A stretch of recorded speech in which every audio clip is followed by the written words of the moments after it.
Each year, Microsoft Research hosts hundreds of influential speakers from around the world, including leading scientists, renowned experts in technology, book authors, and leading academics, and makes videos of these lectures freely available.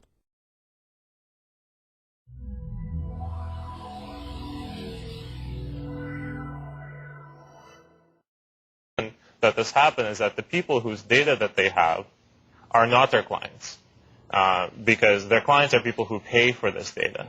And so people's privacy they effectively were able to compromise, unwittingly or wittingly, aren't the people don't have a choice for whether they want to do business with ChoicePoint or another background tracking company. So the idea behind technical protections for anonymity is such that if you want to protect your privacy, companies that collect this information aren't going to have your best interest in mind, and so perhaps we can use technology to prevent them from having it in the first place. So did they wind up with a class action filed against them? Because that's sort of the legal way to deal with that. And that's exactly what that is. We all need coupons. That's exactly what So,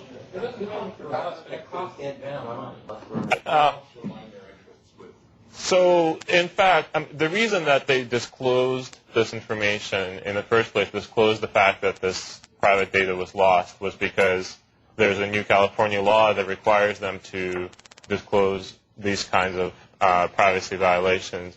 And I don't know exactly what the legal ramifications are for them and whether there is a class action lawsuit that can follow that showing that they were perhaps negligent in their handling of this data. If there's any legal basis at all, it'll get filed, because I know that people file this. Good. Right. Yeah. Basically, so far, they've had to send out a few 100,000 letters and get hauled before Congress. That's about it. Any basis at all. Yeah, oh, they will. Why is this data private in the first place? If it's things like, my past business dealings, did they get all of this from court records? In which case is it, effectively private because I have to go dig through the court records, but not really private? Right. So a lot of this data is like that, which is that it's private only by the fact that it takes some work to get at. And I think this is one of the reasons why I'm interested in internet privacy is that people have different feelings about how their data should be handled and what the privacy implications of data are, depending on how easy it is to get. So a lot of information about your daily life can be determined by somebody, for example, having a private investigator who tells you. Right. Effectively, what ChoicePoint is an aggregator of generally public data. Right. It's very easy with ChoicePoint to get a very detailed dossier of somebody that would take some time and effort to do at Google. That's probably true only because people are very careless and leaving many tracks behind that allows those people, if they have the right technology, to get a dossier about you. It's not individual carelessness. Now, a lot of it's public records. Right. But I think the choices that were made about which of your activities would be available on as a public record were made not under this assumption that it would be really cheap for somebody to obtain this information. A lot of the things that were de facto fairly private because it would take a lot of effort to get, people weren't really concerned about until recently where that's changed. Yeah. If you want to see a public free version of this, type your name into Zoom Info. It's a little chilling. Zoom Info. So the point is that we can have even much more detailed dossiers available about people if you look at people's internet activities. And so if people are concerned about data on ChoicePoint, they should be even more concerned about their internet background check patterns. So a way to protect your online privacy and protect these patterns of activity online is through anonymous technologies, which is, right, the quote there is a little bit of a paraphrase. The anonymous technologies let you hide your actions among some set of people. So you might not be able to hide that you're doing something, but disguise who you are by mixing it with a lot of other people who are doing similar types of things. And the quote that here is funny addresses there's a lot of concern these days about whether anonymity could be used for evil. And as this quote shows, even people who most of us consider the good guys need anonymity so they can, at least in some extent, so they can talk to reporters and not have to reveal their names. And the motivation behind my research is that we might not in fact be able to protect our identities from law enforcement agencies such as the FBI, but we probably want to protect our identities and our patterns of activities from casual observers, your neighbors, anybody who just cares to look. So anonymity has been studied in the research community for some time now. The seminal paper on the subject was written by David Chaum in 1981, and he describes a system for sending email anonymously, which takes a collection of email messages, puts it through what he calls a mix where they are shuffled together, output in a random order, and also transformed cryptographically so that you can't tie the output messages to the input messages. And he proposed a system for email, but similar things have been designed for web browsing, for internet connections. Some examples of anonymous systems that have been deployed that operate on a principle that's similar to this mixed idea, except the cryptography behind it is usually quite different. Anonymous.com is a service that still exists today and has been around for probably about 10 years that lets you browse the web anonymously. And this anon.panet.fi was a remailer that was around in the early 90s. And this remailer was quite popular as a way to send anonymous email until it was shut down. It was shut down after a subpoena forced its operator to reveal the identity of one of its users, and he decided that he wasn't able to provide sufficient privacy guarantees to people. Don't mention Hotmail, Yahoo. So Hotmail, all these services are, in fact, ways that people do provide anonymity. I guess the reason I haven't put them up here is that they're not explicitly intended as a way to sell anonymous services to people. But they also are on the similar principle that lots of people use Hotmail, so just because you have a Hotmail account doesn't necessarily track you to a particular email address. Now, some of these services will, for example, explicitly take pains to say, well, the person who sent this hotmailing was using this IP address. I forget if Hotmail does this, but I know that some of the email services take these kinds of approaches to tracking people's identity, where services like Anonymizer and Anon.Identify are explicitly designed to remove as much identifying information as possible. But Of course, if you're using a public computer in a public library, and certain people supposedly repeatedly did. Right.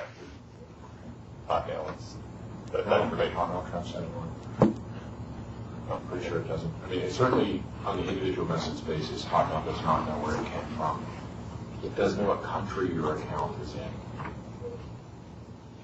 Ask me when I talk to you. I Okay. have the Hotmail system on my desktop. I can look and see what it stores. So. The problem with single-node solutions like Anonymizer or Anon.Identify or Hotmail is that you're really at the mercy of whoever runs that service. So Hotmail could today not record your IP address and tomorrow decide to start recording it.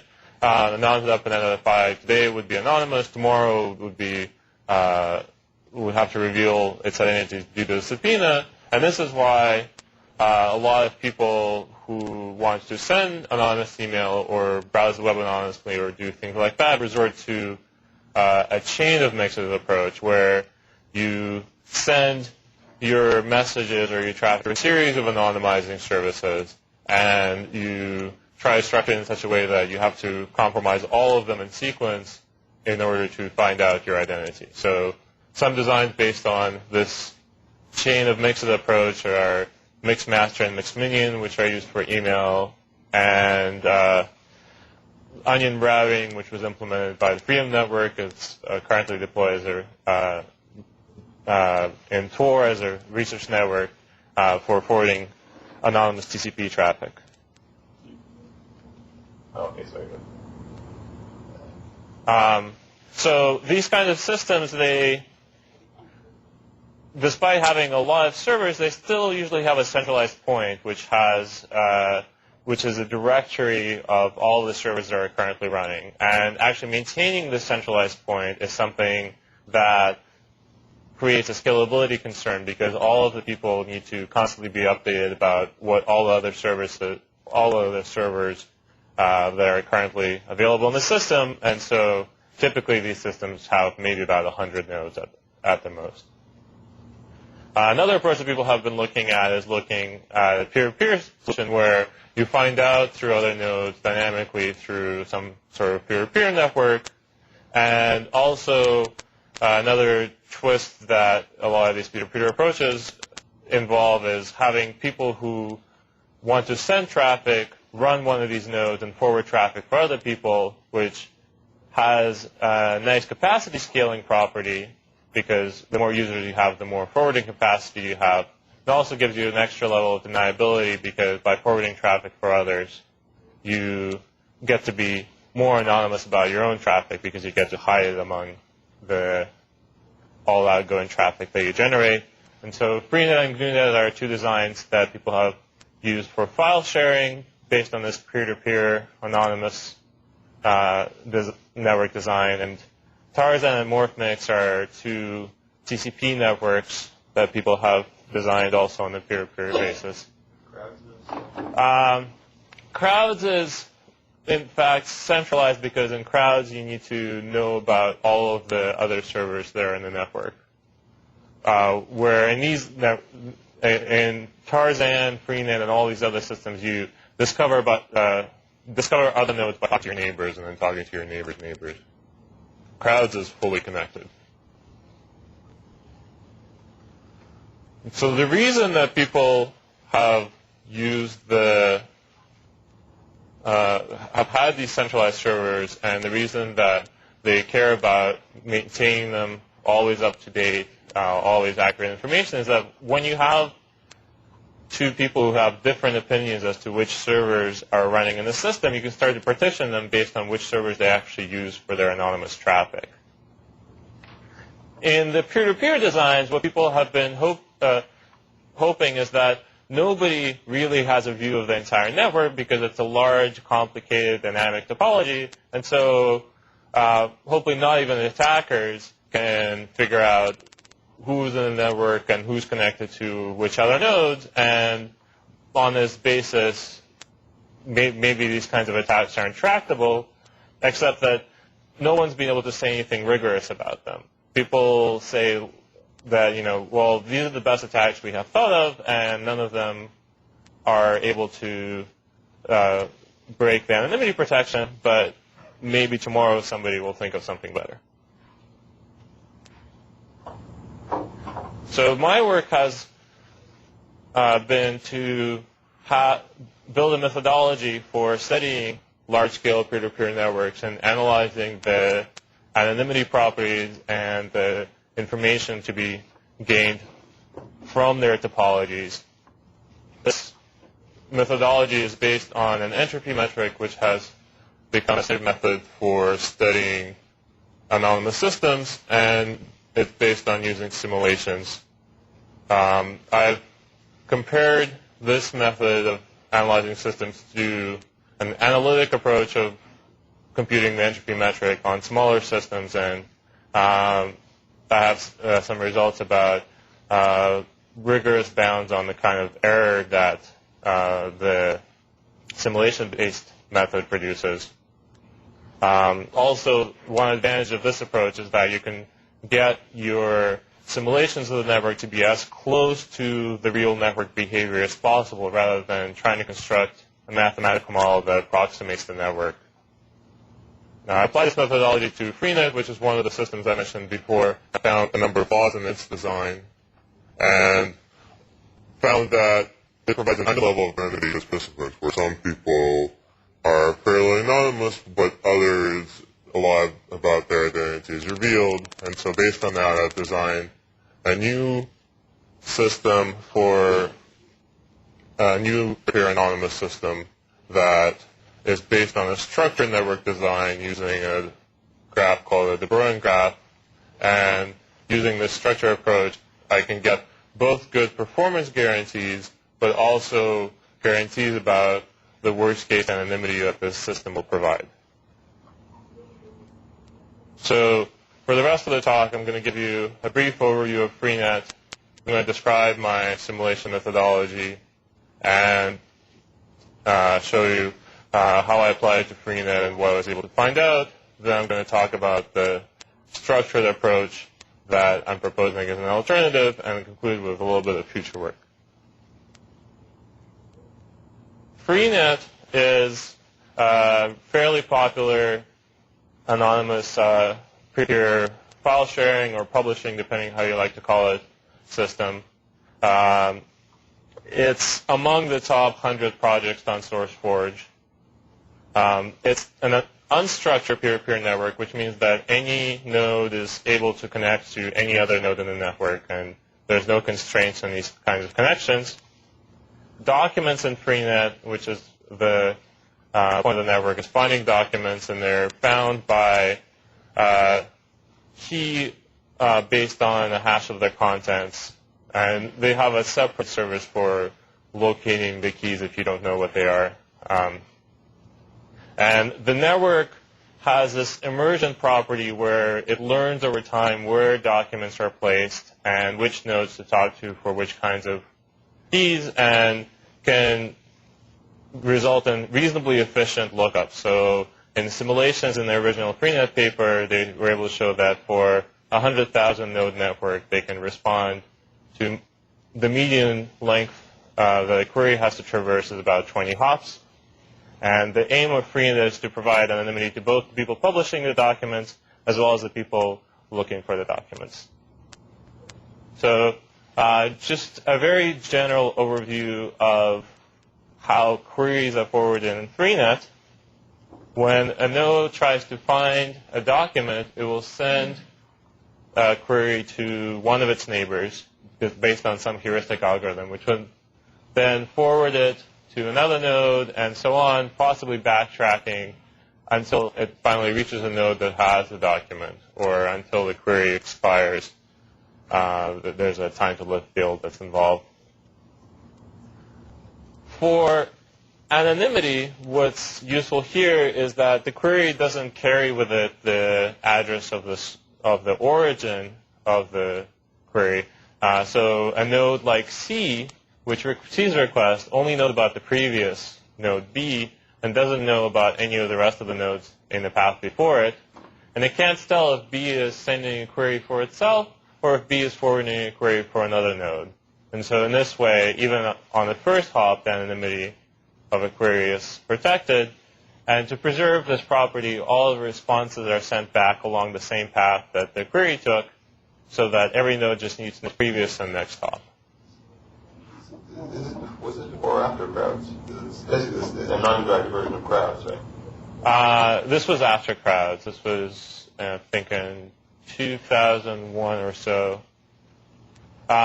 It's similar to crowds in that sense. It doesn't have quite as much. The choices for which node to use to forward aren't as random as in crowds, because it has these heuristics that try to determine where keys are located. So what happens if node C, for example, in the previous example, is an attacker node, and he's trying to find out where a query came from? So how much does this attacker know about where a query might have originated?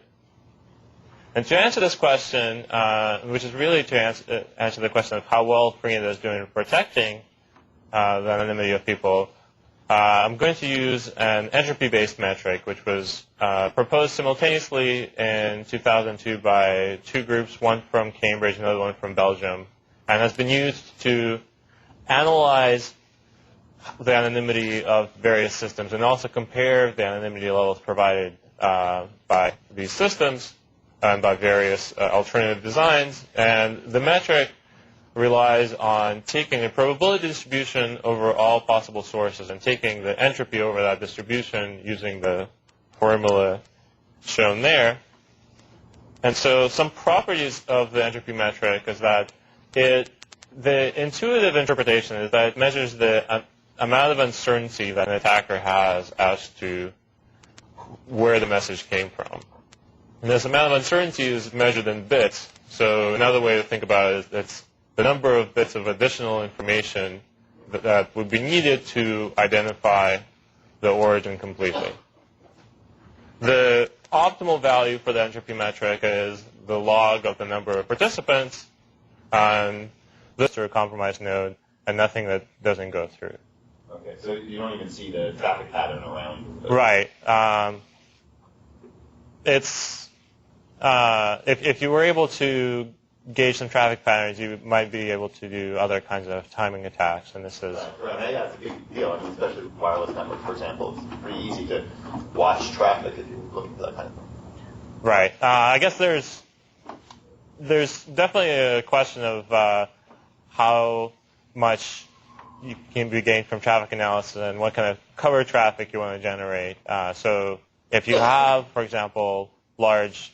if in fact your traffic generation patterns are similar to this uniform distribution that I'm assuming, then chances are you won't see as much in traffic analysis, but obviously that's not going to be the case. And so I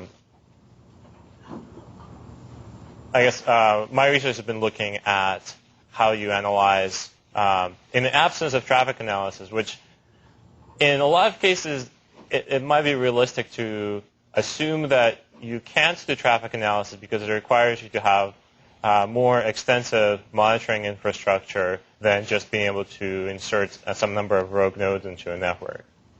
So though there's some work saying how you can try to infer some traffic analysis patterns by doing random probing on the internet. It depends a lot on what kind of attack, what your attacker's goal is. For example, if I want to monitor you and find out whether you're sending to who you're sending to, it's a lot easier for me to try and do traffic analysis than if I'm trying to get some overall pattern and attack people who are, Right, and this kind of analysis doesn't work very well for defending against someone who's targeting a particular person and trying to find out what they're doing. And in fact, Freenet isn't going to be a good way to hide something like this, and neither will my proposed alternative. And the motivation for me is more hiding the ability, making it harder for people to observe large patterns in what people are doing and making it cheap for people to just monitor, compile patterns of activities on lots of people and then perhaps resell them, versus protecting from somebody who's targeting, who wants to see, what has Dan been up to and is willing to listen to, for example, your network connection in your home or at work. And in a sense, if you look at target attacks, the problem is that you can go a number of layers up, and a lot of the time, if you're willing to expend resources on one person, you can track them even offline pretty well. And what I'm trying to address here is the ability to cheaply track lots of people. So your ISP could have this very detailed profile about what all of its users are doing, whereas in a system like this, it would need to expend a bit more effort about to track everybody.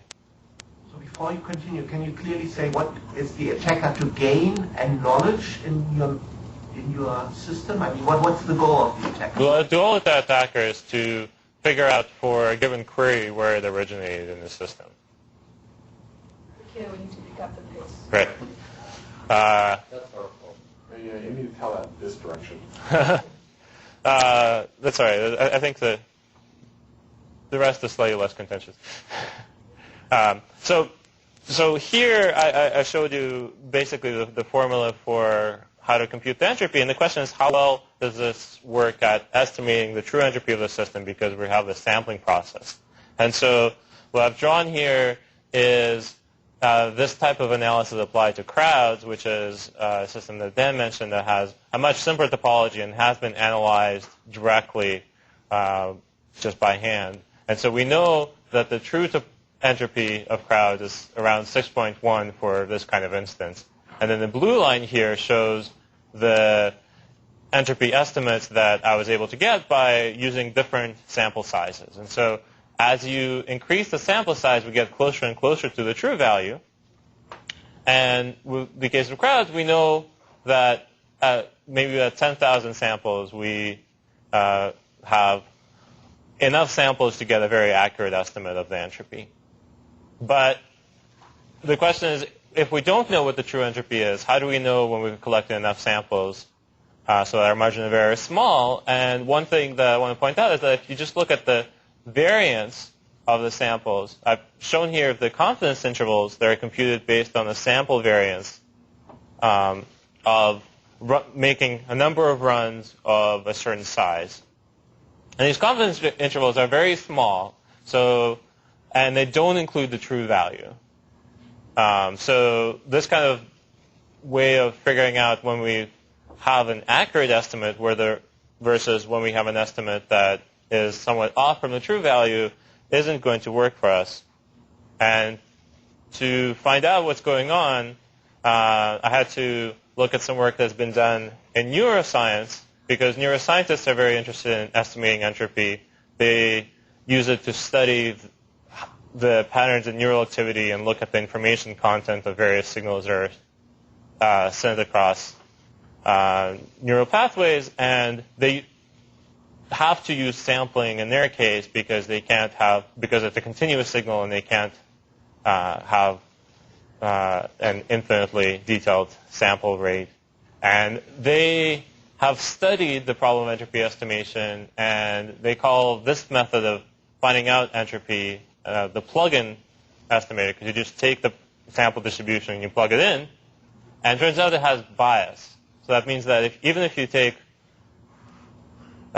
you average a number of runs of a certain size, your expected value that the estimator will converge to is going to be somewhat below the true value. And we can see that with the blue line here, it's always below the true red line. But this bias can also be bounded by analytically based on the number of samples you collect and the size of your probability distribution. So here, M is the number of non-zero entries in the probability distribution. And so here I've shown the range that this estimate should fall based on this bias bound by the space between the yellow and the red lines. And we can see that the blue line falls within this range, and we can also see that the bias, when you get to about 10,000 samples, actually has a very small contribution to the error. So at that point, we can know that the estimate that we got just by sampling is actually a fairly accurate way of understanding the true entropy of the system. So let me talk about Freenet analysis. To analyze Freenet, I built a simulator for it, which simulates most of the elements of Freenet that are relevant to query routing. So joins and leaves of nodes to the network, inserts of documents and queries of documents, and also the caching behavior. There's about 1,000 lines of C++. And to analyze it, I assigned attackers to either a random fraction of all of the nodes in the network, or I've also looked at various targeted strategies you can use for attacking Freenet and how well they work. And then these attackers will passively log all the traffic that goes through them. They won't perform active attacks, and they'll try to share information among each other to figure out where something came from. And by keeping the network topology constant between various runs of the random queries I generate, I introduce an implicit assumption that the attackers know the topology of the network, which might not be realistic in this case. So I've also done some simulations relaxing this assumption by randomly perturbing the topology at each run. And I'm going to show you the main result because we're running close to being out of time.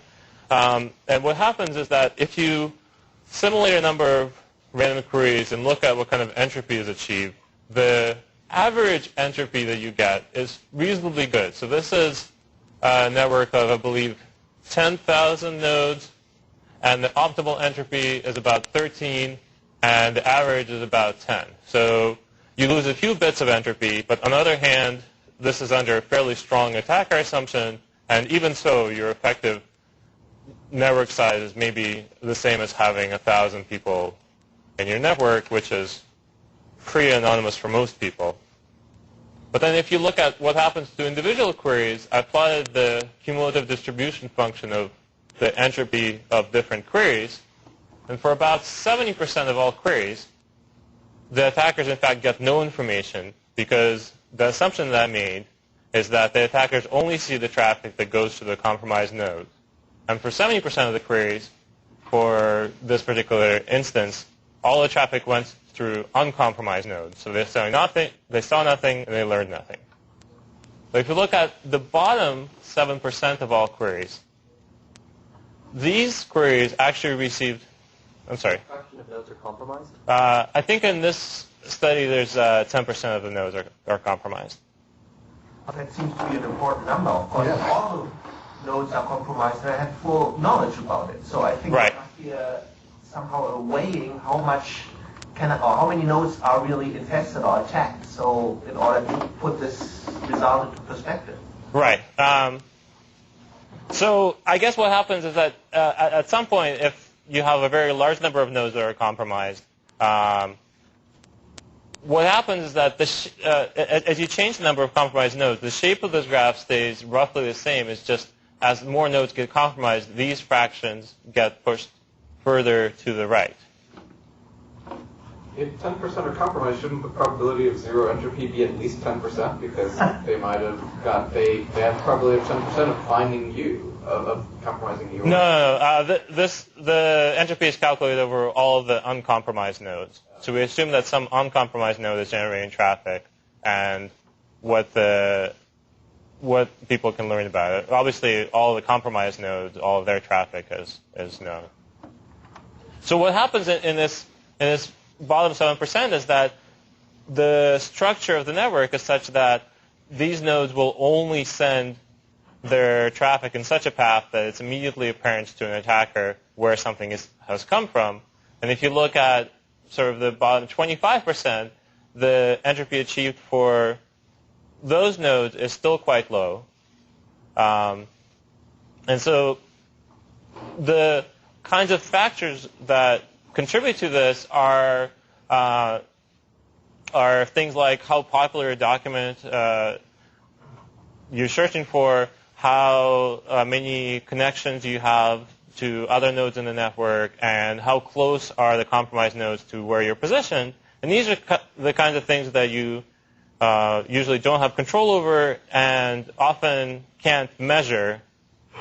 So when you're using the network, you don't know what level of anonymity you will receive, and so there's a chance that you'll be among this bottom quarter that's not very anonymous. Again, how much of this takes into account either sort of traffic analysis tricks and/or attempts to counteract them, looking at things like lengths of messages, timing of messages? So this doesn't take into account the traffic analysis. Basically, my work doesn't focus on traffic analysis and just looks at how much can you find out from the topology of the network and from how the messages are routed and how they're sent. We look at it, it can't be any better than this. This is as No, it's not true. With traffic analysis, you could in fact. from From anonymity. This is about, yeah. You're making the point This is Freenet is bad. Right. Bill is just saying, you're right, Freenet is bad. Although Traffic analysis would just make it worse. I don't buy the assertion that you made that 70% of the message is done through an arbitrarily selected 10% group. I think this run was done for. I'm trying to remember some. I have graphs that are generated differently. Yeah. What's the average path length? So the average path The average path length for this was fairly short. It's actually about 3 to 4 hops, I think. 4 hops. Well, that would explain where the 70% number came from. Yeah. But I thought the path length in these things was a log of the size of the graph. It's not actually. This one is not logarithmic because it's actually just based on some heuristics, and it varies a lot based on the load of the network and the parameters. So to address these kind of flaws, I've looked at building a structured approach to for an anonymous peer-to-peer network, and using a structured network such as Chord, Pastry, Can, or Chord, spelled with a K, which is the one I'm actually basing my design on. And I'll explain the reason for that shortly. These networks, so in the unstructured network case, like Freenet, you don't really have a good relationship between the size of the network and your performance. People have done studies using various simulations and say, well, this is what the median performance is, but you don't have this guarantees about how quickly something will be found, where in these structured networks, you actually have this graph structure that you're basing your design on, so you can give logarithmic performance guarantees. And the useful thing from the point of view of anonymity for these structured networks is that they have this very highly symmetric design. So that means that if you look at a path that traverses some part of the network, it's going to look very similar to traversing another part of the network. And you won't be able to do successful targeted attacks where you can compromise a few nodes and yet to see a lot of the traffic of the overall network. And you won't be able to, and you won't have this disparity between good paths in the network versus bad paths in the network because they all look similar. So my design is based on this coordinate network, and it implements an anonymized distributed hash table operation, which lets you distributed hash table basically does a key-based lookup, and I want to make this anonymous so that you can do this lookup while remaining anonymous to yourself. To do this, I split the routing of queries of the distributed hash table queries in these networks into 2 phases. In the first phase, I perform a random walk along the links in the network for a certain number of steps. And then after that number of steps, a certain number or a certain expected number? A certain expected number. And then after that number of steps, I then perform routing using the standard Chord routing algorithms to find the result. And so the expected length of this random walk then can be kept small enough that you can still have logarithmic performance guarantees. So basically you find the random thing probably in the network, right? And then ask the guy who has that random thing to find your thing for you? That's more or less what you do, except that you can't do it quite that way because if you're finding the random thing, because of the way you need to structure your message, is that if you include in your message saying, I'm looking for random thing X, then that message can be intercepted early in the path and say, oh, well, you're the person who's looking for random thing X. So instead, you take a message and say, for now, just forward it randomly, and then the next person will forward it randomly. But effectively, what you're doing is you're finding a random node. And I use the Bruijn-based network, and I'm going to skip the explanation of how the Bruijn networks work here because Let me just tell you some of the properties of them. So they have the standard logarithmic routing properties that most of the other structured networks have. Actually, they're a little bit faster than some of the common networks. They have a small logarithmic factor faster than something like Chord. And the reason I use the Bruijn network is that they have this very fast mixing time of random walks, which means that if you take a random walk and follow it for k steps, where k is the diameter of the graph, so k would be log n, then you actually arrive at a node that's uniformly distributed among all of the nodes that in the network. And if you look at other networks like Chord or CAN or Pastry, that doesn't hold true because effectively the random walk you take is very similar to the path you would take to find a particular point, where if you look at something like Chord, you might take steps in the random walk that follow each other that wouldn't be taken by any real routing path. So then you have this slight inefficiency introduced there where you're more likely to end up at nodes that are either close or some certain factor away from the starting point versus other nodes in the network. And so the analysis of my design using this way of using the simulation methodology, this is also with 10% attackers, and I believe this is a network of size 512 nodes. The average entropy that you get with this kind of network is only about 1 bit below the optimal here. So the green line represents the average.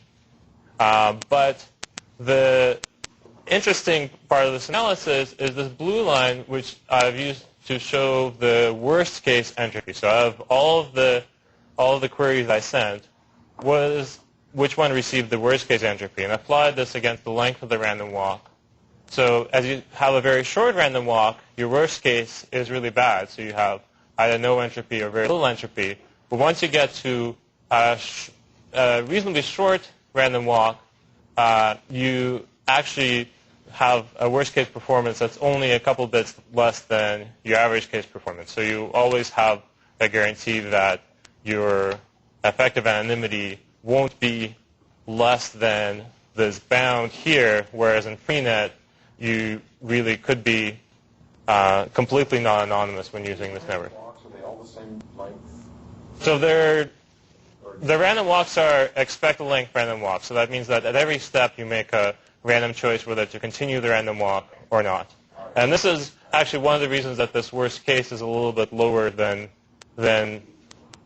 or I guess not the worst case. I think that's actually the reason for this gap. There's other reasons for this gap that are based on the fact that you dynamically construct this topology, which doesn't follow the ideal de Bruijn design perfectly. So the average anonymity in my design is competitive with a system like Freenet, but the worst case bound is much better. So you can actually have some guarantees as to how anonymous you will be using a system like this. You also have a lot more hops, right? I mean, no, well, you have a lot more hops than you have twice as many hops. Than the normal structured network routing. You typically don't have that many more hops than the Freenet-based routing, especially once you get to larger size networks. That's your graph. One of the things you mentioned about the Freenet case was that the actual number of hops ends up being really small. So in Freenet, the number of hops is really dependent on the load in the network and the size of the network, and it's a fairly complicated relation. But one of the things that happens is that if you look at the median number of hops is reasonably small, but once you get to about 100,000 nodes, it's actually, it grows super logarithmically.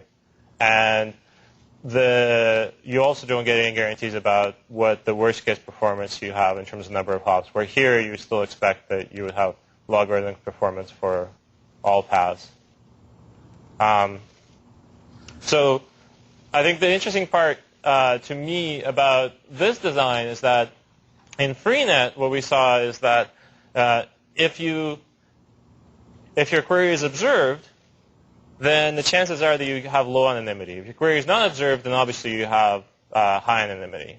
Here, as you increase the length of the random walk, the chances that your query will be seen by some compromised node will go up. But the information content that's given to this node when they intercept this message goes down. And so I think that this is a promising way to design anonymous networks, which are that even when you see a message, it tells you very little about where it came from. And you can actually rigorously analyze and say why that's the case. So in addition to this sort of traffic analysis work that Dan mentioned, and trying to, when you build a real system, you're going to need to worry about things like that. If you build a peer-to-peer system, you're going to need to address Sybil attacks as well. And I guess my hope is that you can make some progress against Sybil attacks with trying to take some of the mechanisms that people have been using for fighting spam with limited success and trying to make decentralized versions of those mechanisms. So that's something that I think is another interesting research direction for making these kind of systems real. To conclude, I wanted to say that, just summarize what I've talked about. I've described the new methodology for studying anonymous peer-to-peer systems. I've shown that the design of Freenet has a number of problems. I had to skip over a couple of them. And of that, the anonymity it provides is uneven to different users. And then I proposed a design based on a structured network that has a chance of providing higher anonymity to its users. Thanks.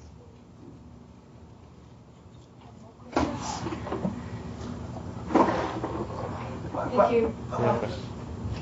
I was missing a little bit that you say, I mean, to put your results into perspective, for example, how true is it that the number of, messages you have to, or the number of samples you have to take in order to get a reliable entropy value is dependent on the size of the network? It is dependent on... Because I can imagine that an attacker, if he knows the topology, could be much better positioned to take certain nodes and capture those to observe certain things than he... So the number of samples, this is not something that's done by an attacker. This is something that's done in simulation to analyze the performance of the attack. So it is certainly dependent on the size of the network and to some extent the topology of the network as well. So I'd like to know a little bit more about the impact of those parameters because they seem to be very important. Basically, your accuracy, your number of samples, you have a polynomial growth in the size of the network of how much time you're going to have to spend simulating the network. So there's a limit to what size network you can analyze with this approach because as your network grows larger, the number of samples you need will increase because of the bias formula here. Let me show you that again.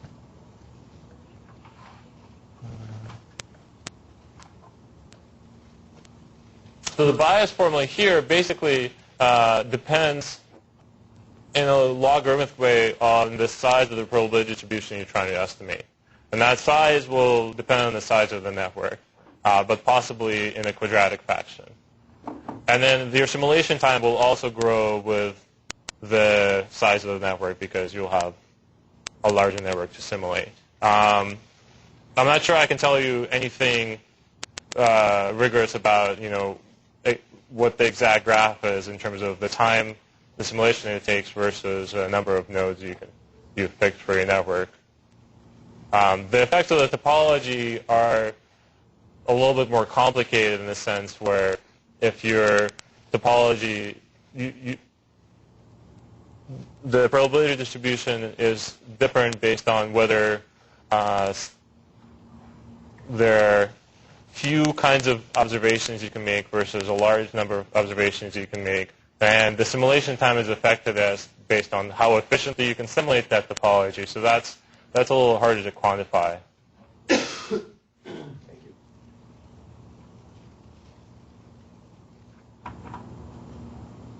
Thank you.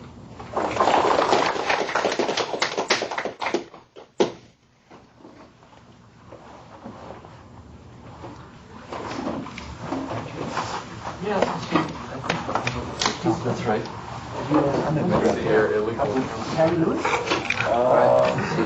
Okay. I guess I'm talking to you in the afternoon. Josh.